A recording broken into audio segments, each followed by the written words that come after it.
BFP nagtalaga ng mga sundalong magbabantay sa halalan sa Pangasinan. Pasyente sa isang ospital sa Dagupan, huli sa akto sa paggamit ng shabu. At ban sa magic sugar, binawi ng FDA.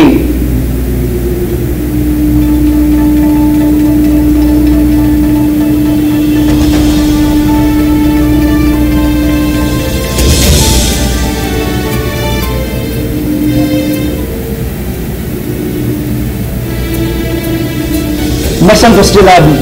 Ako si Tommy Diguarin. At ako si Cyril Tahanlangit.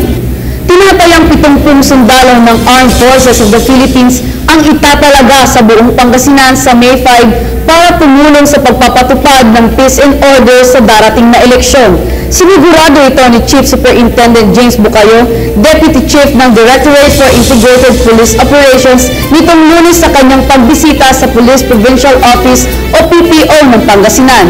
Nais umano niyang masiguro ang kahandaan ng PPO sa pagpapatupad ng PNP Memo Circular 0113 o mas kilala sa tawag na Safe and Fair Elections o SAFE 2013. Matapos naman niyang kamustahin ang implementasyon ng SAFE, sinabi niyang ang Pangasinan ay generally peaceful.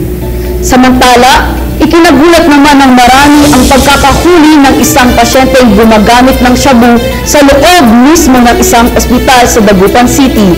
Narito ang ulat ni Cristel Sarmiento. Isang pasyente ng isang ospital sa Dagupan ang nahuli sa aktong gumagamit ng shabu kaninang umaga.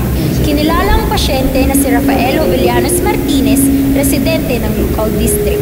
Nahuli ng 2 nurse ang pasyente at agad nila itong pinagbigay alam sa guard ng ospital. Isinalaysay naman ng gwardya kung paano nga ba niya nahuli si Martinez.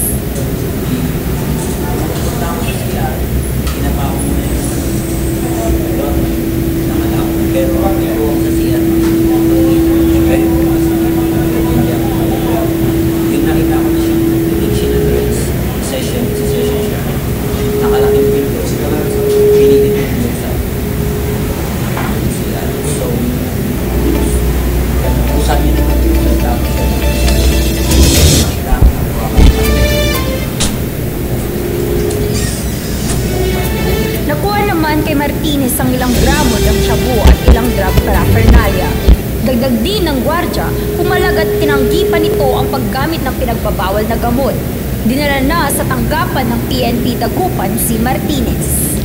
Cristel Sarmiento para sa Pangasinan Watch. Tungkol pa rin sa droga, isang bypass operation ang sinagawa ng pulisya sa Dagupan kung saan may mga minor de edad na nahuli. Na ito ang ulat ni Ina de la Cruz. 6 na katao ang natiklo sa isang bypass operation na isinagawa ng PNP Dagupan sa sitio Kamandag, Bunuan, Quezon kahapon. Ayon kay SPO 1 Salvador Cacho, may nakapagsabi na may nagbebenta ng mga pinagbabawal na gamot at agad naman nila itong pinuntahan. Ayon pa rin kay SPO 1 Cacho, bandang alas 4:30 kahapon nang nadakip ang 6 sa aktong paggamit ng shabu. Kinilala ang mga ito na sina Roger Fernandez, 55 years old, Rosalier Adriano, 57 years old, King Arthur Escobar, 32 years old, kasama ang 3 pang minor de edad. Natagpuan ang 8 sachet ng shabu at ilan pang drug paraphernalia sa lugar. Ang mga nahuli ay nasa detention cell na ng pulisya.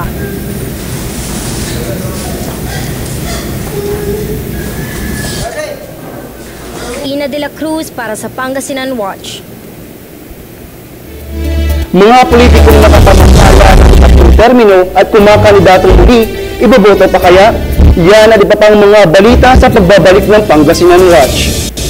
Simula nang maging gobernador si Amado T. Espino Jr., ang Pangasinan ay naging number 1. We can dedicate our efforts to make our province one of the most progressive provinces in this republic. I know we can do it because we have the resources, the people, and we have the leadership. Marami na hong namuno na gobernador. I have served under 6 governors bilang mga Pangasinense. Gusto pa ho natin umangat ang ating lalawigan. Governor Espino restore the grandeur of Lingayen as the capital of a great province. Nakita ko ang White House sa Washington, D.C. sa nakita ko ngayong gabi, hindi tatalunin ang Kapitolyo ng lalawigan ng Pangasinan. Dahil sa ating magaling na gobernador. Ipagpatuloy natin ang pagbabago at progreso sa Pangasinan. Makalipas ang maraming taon, binawi ng Food and Drug Administration o FDA ang ban na itinataw ito sa paggamit ng magic sugar. Narito ang sulat para sa Binawi ng Food and Drug Administration o FDA ang ban sa artificial sweetener na sodium cyclamate. Umasikat sa tawag na magic sugar matapos ang 13 taon. Matatanda ang pinagbawal ng BFAD na FDA na ngayon ang paggamit ng naturang kemikal noong taong 2000. Ayon sa World Health Organization at Food and Agriculture Organization, walang masamang epekto sa kalusugan ang magic sugar sa milyong-milyong consumer nito base sa ilang international reviews. Ngunit sa kabila ng pagbawi ng ban, mayroon pa rin natatakot na gumamit ng magic sugar. Ayaw gamitin ng mga tindera ang nasabing asukal dahil sa mababa nitong kalidad, habang nangangamba naman ang mga mamimili sa maaaring maidulot nito. Inalis man ng FDA ang ban sa magic sugar, payo pa rin ng mga eksperto na kontrolin ang pagkonsumo nito. Tom Mindigwarin para sa Pangasinan Watch. Marami nga ang mga politiko ngayong naglingkod na ng 3 termino at tumatagong muli sa parehong posisyon makalipas ang 3 taon. Ang tanong, pabor ba ang marami dito? Ito ang tatalakayin sa Kabataan para sa Halalan. Tampok ngayon ng mga politikong tapos na ang pangatlong termino, subalit tumatakbo pa rin sa pangalawang pagkakataon. Pakinggan natin ang pulso ng kabataan sa usaping ito. Sinuyod namin ang mga malapit na internet shop para tanungin ang mga kabataan kung iboboto pa rin ba nila ang mga kumakandidatong tapos na ang 3 termino sa pamamahala. Sa akin po hindi na kasi siguro kaya naman nilang ibang politiko naman yung mamuno. Kasi diba, syempre siguro naman sa 3 termino nila na 9 years, nagawa na nila po na gusto nilang gawin para mapunlad yung community na pinamamahalaan nila. Para sa akin, siguro mas maganda kung ipaupayan naman nila sa iba. Pero kung sa nakikita, kung maganda naman yung nagawa nila sa past few years na, okay lang siguro na ipagpatuloy nila. Pero nakikita naman na nilang nagawa nila yung mga gusto nilang gawin. Bakit? Mas magandang ipaupayan na nila sa iba kasi yung iba mayroon pong mas magandang idea para sa isang lugar. Hindi. Kasi pagbigyan naman nila yung iba. Kasi baka mas deserving pa yung iba. Oo, kasi siguro sila. Marami na silang gano'n. Tapos, mabuli yung mga tao sa kanila. Parang sa akin hindi. Kasi syempre po tapos na po sila. Pati po nila bigyan ng chance yung iba. Kasi student po, para sa akin.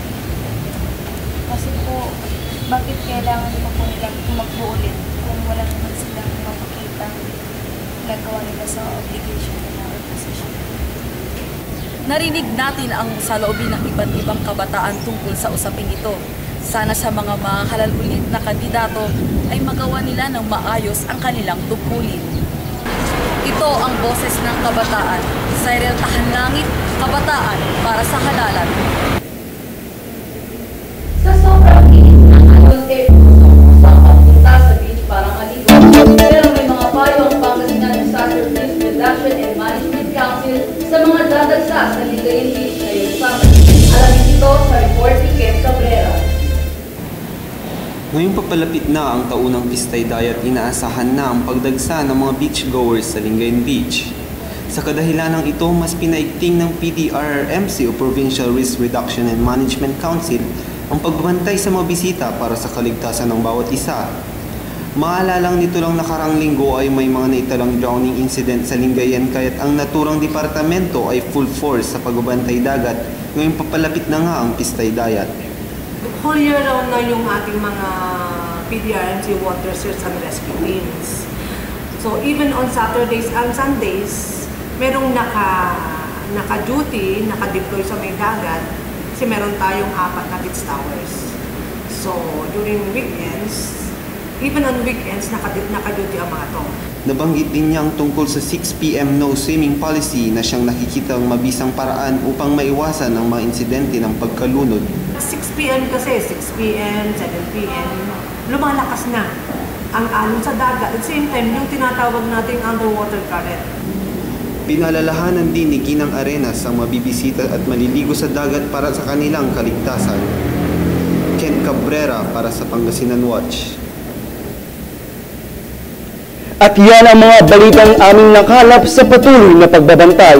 Mga balitang hatid sa ngalan ng tapat na serbisyo at sa kalaman ng karamihan. Ako si Tommy Ligori. Mabilis, totoo, at mapagkakatiwalaang impormasyon. Ako si Cyril Tahanlangit at ito ang Pangasinan Watch. Ang mata ng publiko sa probinsya.